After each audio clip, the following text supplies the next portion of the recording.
जय हिंद, नमस्कार। Deepak Tiwari Azamgarh YouTube channel पर आप सभी का बहुत बहुत स्वागत है। हम इसमें बात कर रहे हैं भौतिक विज्ञान में, देखा जाए भौतिक भूगोल में, तो हम इसमें बात कर रहे हैं बर्फ के द्वारा बनी हुई आकृतियों के बारे में। जैसे हम आपको बताए थे काष्ठ प्रदेश में, यानी यहाँ पर चूना पत्थर के दिखता है, वहां पर जो है किस प्रकार की जो है आकृतियां बनती हैं उसके बारे में। जैसे जब जल का रिसाव होता है तो उसमें आपको बताए थे कि रंध्र बनता है, रंध्र के बाद एक युवाला बनता है, खोल बनता है कि नहीं, इसके बारे में बताए थे आपको। एक काष्ठवैली के बारे में बताए थे, मैंने जिधर पानी जाता है उधर काष्ठवैली होता है और एक प्रकार की मिट्टी बन का निर्माण होता है जिसे टेरो रोसा के नाम से जाना जाता है। तो कभी कभी एग्जाम में पूछ देता है टेरो रोसा क्या है, तो आप लोग जाने नहीं पाते टेरो रोसा है क्या।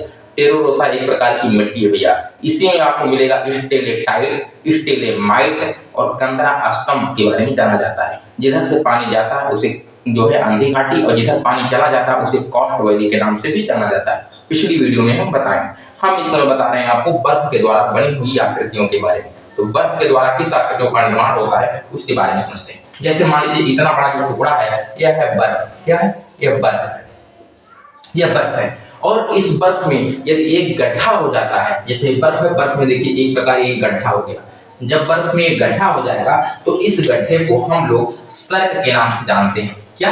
सर्क के नाम से जाना जाता है। इस गड्ढे को सर्क के नाम से जाना जाता है। तो एग्जाम में यह पूछेगा कि सर्क का निर्माण किसके माध्यम से होता है और कहां पर होता है। तो सर्क का जो निर्माण होता है वो बर्फ के द्वारा होता है। बर्फ में जो है जब गड्ढा बन जाता है तो वहां पर सर्क का निर्माण होता है और उसी को हम लोग सर्क के नाम से जानते हैं।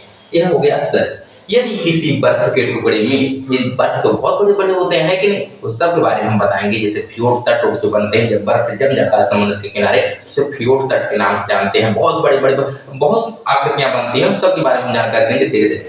आइए देखते हैं इस बात। यदि किसी बर्फ के टुकड़े में दो जगह, यदि किसी बर्फ के टुकड़े में दो बार जो ऐसे ऐसे सर्क बन जाते हैं, जैसे मान लीजिए यहाँ भी सर्क बन गया और यहाँ भी सर्क बन गया, ठीक। यह जो एक बर्फ का टुकड़ा है, जैसे ध्यान सुनिए कि एक बर्फ का टुकड़ा है, इस बर्फ के टुकड़े में दो जगह यदि सर्क बन जाता है तो बीच का जो खाली स्थान बच जाता है इसे हम लोग एरिटी के नाम से जानते हैं। क्या? एरिटी, एरिटी के नाम से जाना जाता है। दो सर्क के बीच के खाली स्थान को एरिटी के नाम से जाना जाता है। तो एरिया भी एग्जाम में पूछ सकता है कि एरिटी का निर्माण कहाँ होता है। तो एरिटी का निर्माण बर्फ के टुकड़े में होता है जहां पर दो सर्क बनते हैं। सर्क के खाली स्थान में यानी बीच में जो है एरिटी का निर्माण होता है। इसके बाद आइए समझते हैं, यदि कहीं पर लाइन से सर्क बन जाए, यदि कहीं पर लाइन से सर्क बन जाए, जैसे 1 2 3 4 5 6 7, इस प्रकार से कहीं सर्क लगातार बन जाते हैं तो इस संज्ञा को हम लोग गिरि श्रृंग के नाम से जानते हैं। क्या?